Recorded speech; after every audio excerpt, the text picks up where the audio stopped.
Right. Once more into the cave. Fingers crossed that we won't take any casualties this time.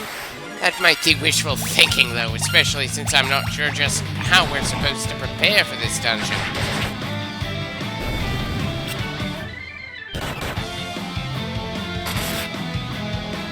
And great. One of our team is blinded when there's no way to buy items to cure that sort of thing, or at least I don't think there is. Seriously, what the hell is with the oddly harsh start of this game? I certainly don't recall the beginning of the 3D remake of this game being quite so brutal at the start in the few times I tried to play it in the years, and am I just misremembering?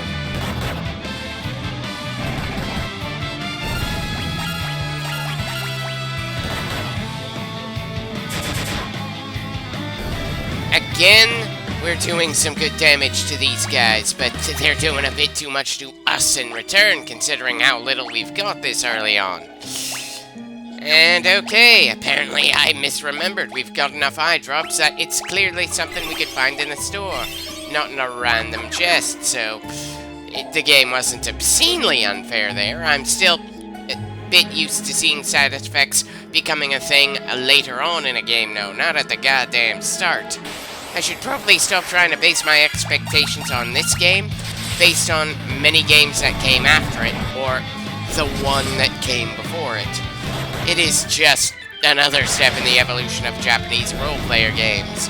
One just before the point when role-player games really started to give a damn about storytelling, and when there wasn't really too much of a standard for the genre outside of menu screens and turn-based combat. Part of me feels like it might have been a better idea to do Final Fantasy III before 4. But the fact of the matter is that 3's way to handle the class system is pretty damn different from all the other mainline Final Fantasies, except for maybe 5. And so in some ways, you kinda have to pair off 3 and 5 together.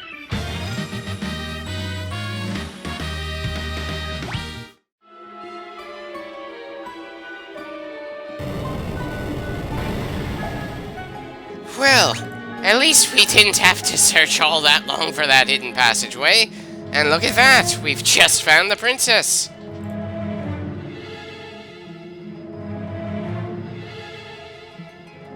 Well, clearly she's trying to be a hero of some kind or another. Understandable, I'm pretty sure she might assume that she's the only one who hasn't been turned into a ghost. It's not like she knows that one of the 2 villages in her kingdom's territory has been completely untouched by the magical bullshit that's causing some problems at this point.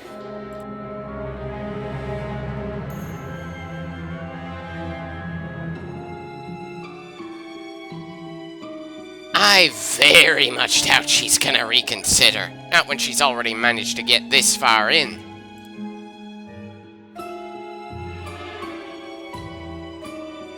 Well, at least our protagonist didn't try to argue with her on that. I'm kind of surprised we got a notification that Sarah joined the party here. I don't think it's actually possible for us to have 5 active participants on our side in battle in this game. 4 seems to be the limit.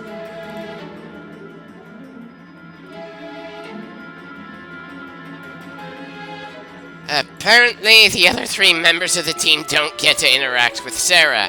Understandable, considering that none of our playable characters really has a distinct personality in this game. Still, I suppose the fact that there's any back and forth at all is an improvement over the original Final Fantasy. Those characters were downright silent protagonists. And dear God, does that feel strange to say when you're talking about a game with no voice acting at all. Anyway, I definitely appreciate the fact that she told us that the boss down here is weak to ice. That should give Azul something to really pour on the hurt with.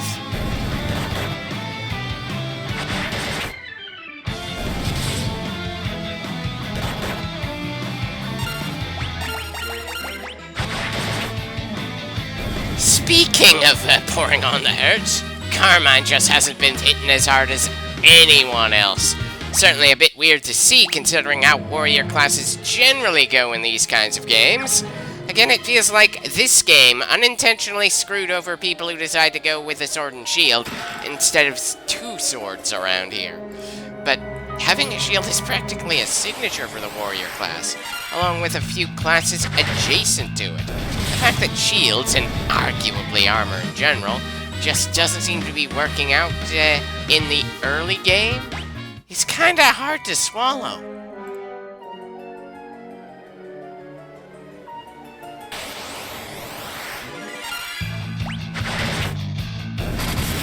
Definitely feels like we've got quite a high encounter rate in this game, at least in the actual major dungeons.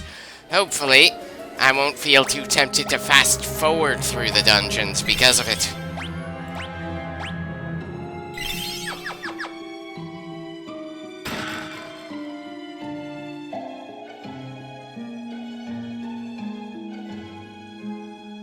Okay. Guess that's our Dijin here. I'm not entirely sure I pronounced that right, though.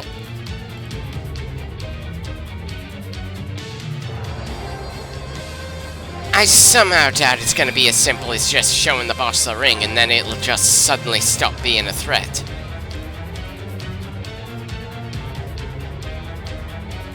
I suppose the darkness is what provided you with an army of undead to guard the cave you're currently sitting in there. Okay, not the most intimidating enemy we've ever seen. Hell, it's literally just a fat guy with purple pants and a flame above one of his hands. Definitely not feeling impressed with the art for the bosses so far in this game, that's for sure.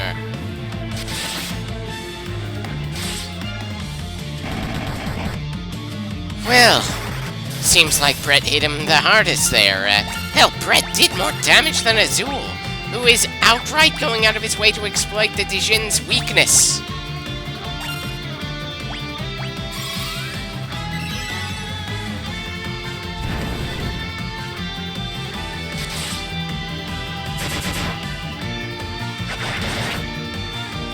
Okay, so the holy arrows don't do as much damage as the ice spell. Not too surprising, but still, it felt worth checking.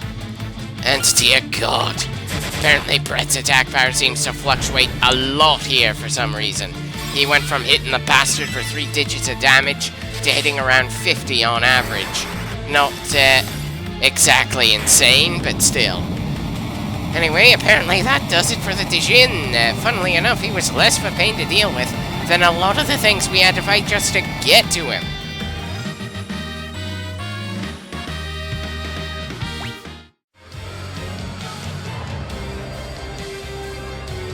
What?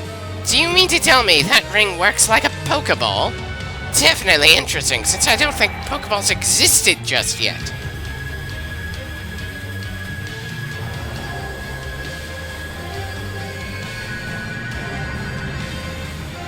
And with that, the princess captured the boss.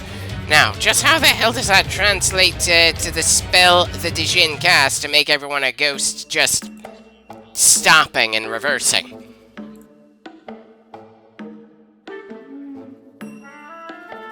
Should I bother asking why throwing it into the wellspring is gonna finish off the curse here? And can we maybe not use the whole teleporting thing? Sure. We had a rough time in the game so far, but I wouldn't mind fighting our way back out of the dungeon the old-fashioned way. It'd be a good way to gain some more experience and money at the very least.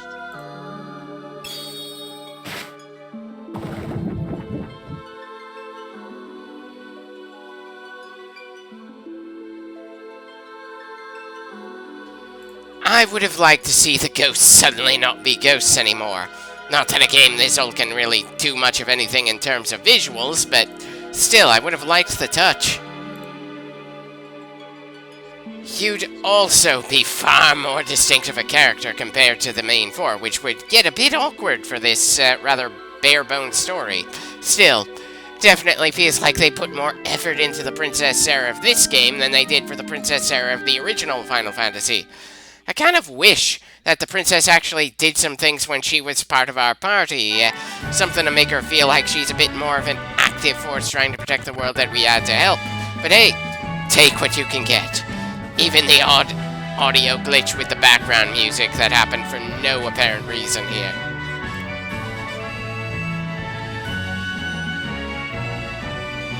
You've got to be kidding me. Even when revived, these guys don't have anything new to say.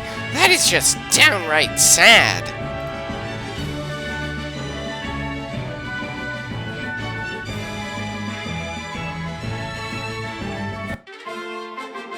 You know, we could have used that while we were trying to save her in the first place. Why would we even need a canoe when we have an airship so damn early in this game anyway?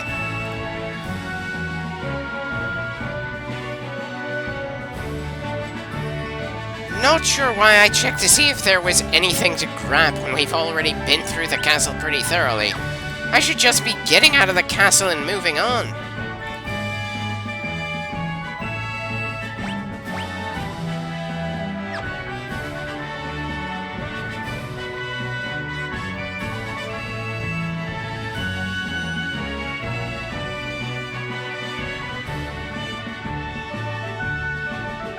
Well, it's not much of a change, but I'll certainly take these guys thanking us over them just saying the exact same things we heard the first time we showed up to the castle while they were still ghosts.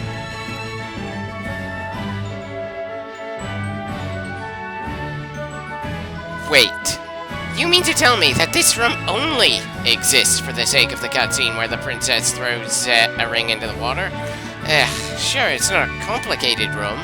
It probably doesn't take up much space in the game, but still, I was kind of expecting for some reason that there would be some people in there for us to talk to after everything was said and done. I'm not entirely sure even why, but I don't think the story is going to have us come back to the castle at any point either, so yeah, we're probably never going to see that room again. Again? Bit funny to imagine all four guys sleeping in the same bed. I'd probably have less of an issue with it. It wasn't for the fact that in Final Fantasy I, we explicitly saw the team split up and each person enter a different bed there. Seriously, if the original game in this series, probably released on the most primitive of hardware, could pull it off, then the third game should be able to do it as well. I know, it's not that big of a deal, but still.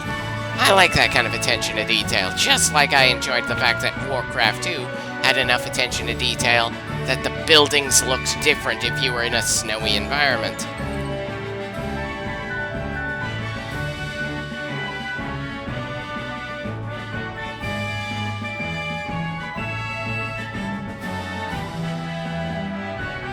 Huh. I didn't think we'd leave that kind of impression on her. It's not like we worked with her all that extensively. Hell, it wasn't even 10 minutes long. Wait, we can outright sleep in the princess's bed while she's standing right next to it? Oh dear, I can think of so many jokes to go along with that. But since I can't really pick any one in particular, let's just move on.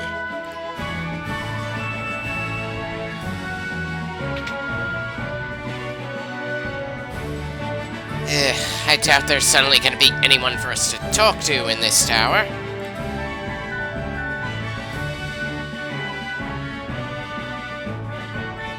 Yeah, nothing new in here either. Ah, well, it's not like we've got some timer that says we need to go through the next story beat within a certain amount of time or something.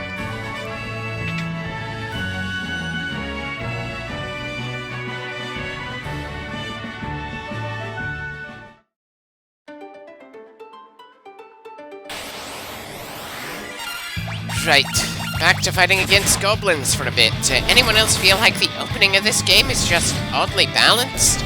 Sure, it'd probably be a real pain in the ass to balance any game that lets you choose the classes for your characters, but yeah, you're good.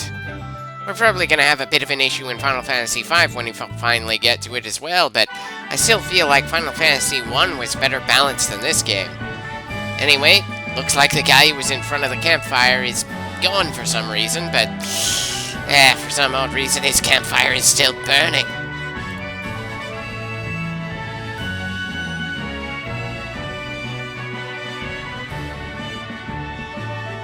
Well, considering how we don't have anything else to do at the moment, we may as well get you back to your home. And hey, doing that will get us out of this corner of the planet. That's gotta be worth something.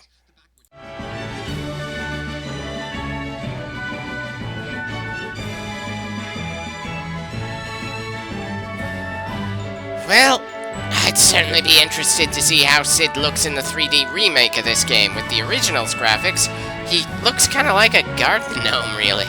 I know, probably unfair to mock him for how basic the game's graphics are. Still, it's hard to ignore.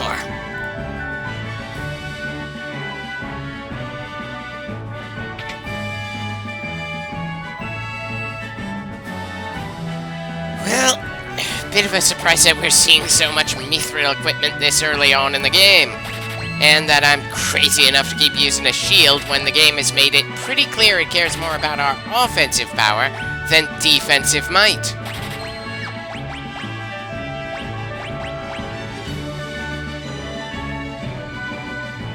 Should I ask how wearing gloves somehow makes us more evasive? And I'm sorry, but going from 3% to 5% feels so damn incremental that it's hard to really give a damn.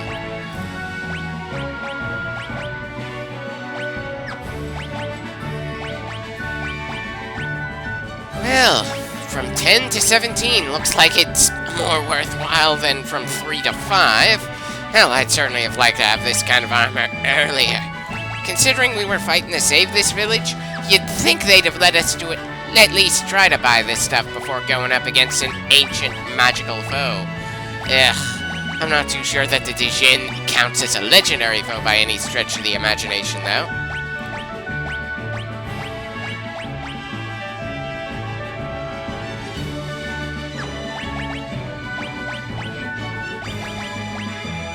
Yeah, definitely looks like Carmine is gonna be hitting the weakest of anyone out here.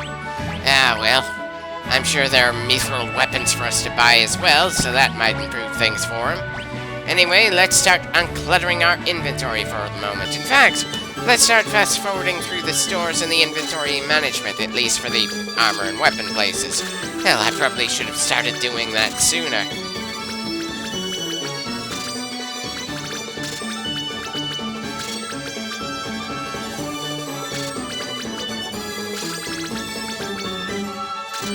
Yeah, we certainly didn't need to use that Arctic wind to beat the Dijin. Hell, I can't think of any game where I use items that essentially store magical spells in them. If there's magic, then I just use the spell, not an item that throws something similar to it. At least if I'm playing anything other than Final Fantasy VIII. I don't think I've ever used any spells in Final Fantasy VIII. Just drew them and stored them.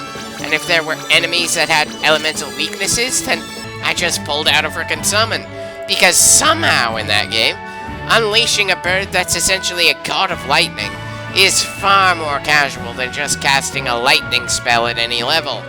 Ugh. Speaking of spells, it should be a lot faster to go through the spell store than the other two. Not that I saved all that much time by fast-forwarding through buying weapons and armor. It just feels like there's less to say when you're getting a brand new blade that happens to have higher stats than your previous one, than finally gaining a fire spell. Seriously, in Final Fantasy IV, they act like fire is one of the most basic of spells. It's a minor plot point that Rydia, a girl who saw her village burn to the ground around her at the start of the game, refused to use a fire spell. I kinda wish they did more with that instead of just solving the problem at around the same point they introduced it, but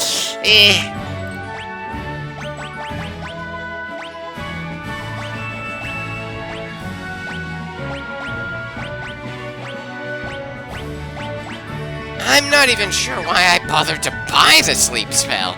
I'm more of a direct damage sort of person, not the kind to go out of my way to inflict status effects.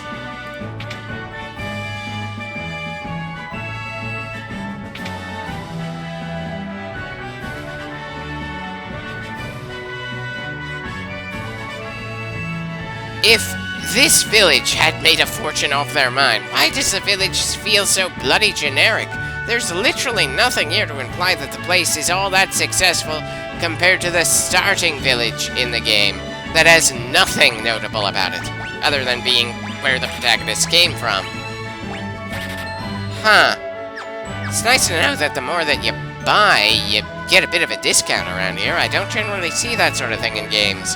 And it's not like I've ever, in real life, bought anything in the kind of bulk that might prompt this or that store to give me a bulk discount. It's probably not the only game out there that does this sort of thing. I kind of remember the Pokemon games pulling that sort of thing in for Pokeballs, at least as the series went on. Still, it kind of caught me off guard in this game.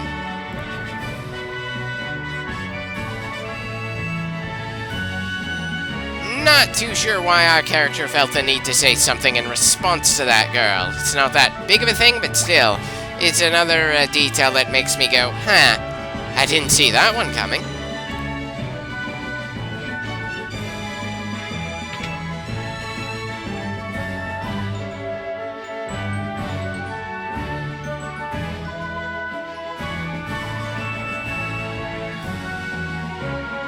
Ah, so it's the blacksmith's place. You'd think that a village where its main source of income is a mithril mine would have more than just one blacksmith. But I suppose in a game this old, you can't really try to make a town feel all that alive in any way. There's only so much space on the cartridge, and they were trying to add so many things compared to the original Final Fantasy already.